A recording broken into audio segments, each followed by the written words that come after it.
શ્રી સ્વામિનારાયણ ગુરુકુળ સંસ્થાન રાજકોટ દ્વારા અમરેલીના જયસિંહપરામાં નિર્મિત 100 બેડની ધર્મજીવન મલ્ટી સ્પેશિયાલિટી હોસ્પિટલનો શુભારંભ રાજ્યપાલ આચાર્ય દેવવ્રતજીએ કરાવ્યો હતો.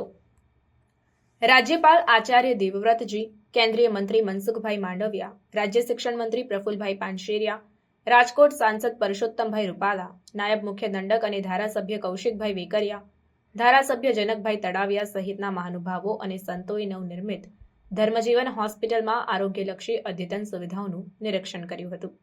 રાજ્યપાલ આચાર્ય દેવવ્રતજીએ જણાવ્યું કે માનવ જીવન માટે સૌથી જરૂરી અને મહત્વપૂર્ણ ઉત્તમ શિક્ષણ, સ્વાસ્થ્ય અને સંસ્કાર છે.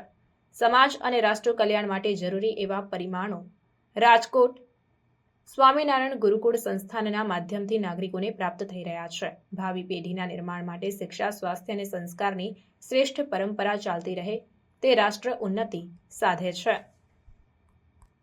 ઉલ્લેખનીય છે કે અમરેલી ખાતે ધર્મજીવન હોસ્પિટલના નિર્માણ માટે આર્થિક સહયોગ આપનાર દાતાઓનું સંતોના હસ્તે સન્માન પણ આ પ્રસંગે કરવામાં આવ્યું. અમરેલી સ્થિત નવનિર્મિત ધર્મજીવન હોસ્પિટલના ઉદ્ઘાટન લોકાર્પણ પ્રસંગે રાજકોટ શ્રી સ્વામિનારાયણ ગુરુકુળ સંસ્થાન સંત દેવપ્રસાદજી સ્વામી, સુરત ગુરુકુળ સંસ્થાના સંત ધર્મવલ્લભ સ્વામી, અન્ય સંતગણ, નાયબ મુખ્ય દંડક અને અમરેલીના ધારાસભ્ય કૌશિકભાઈ વેકરિયા, લાઠી બાબરાના ધારાસભ્ય જનકભાઈ તડાવિયા, પૂર્વ સાંસદ અને પૂર્વ ધારાસભ્ય વિરજીભાઈ ઠુમ્મર, પૂર્વ ધારાસભ્ય પરેશભાઈ ધાનાણી, જિલ્લા પંચાયત આરોગ્ય સમિતિના ચેરમેન અશ્વિનભાઈ કુંજડિયા, જિલ્લાના પદાધિકારીઓ, જિલ્લા કલેક્ટર અજય દહિયા, જિલ્લા વિકાસ અધિકારી પરિમલ પંડ્યા, જિલ્લા પોલીસ વડા સંજય ખરાત, અગ્રણીઓ, અધિકારીઓ, સમાજ શ્રેષ્ઠીઓ, દાતાઓ, બહોળી સંખ્યામાં હરિભક્તો અને નાગરિકો ઉપસ્થિત રહ્યા હતા.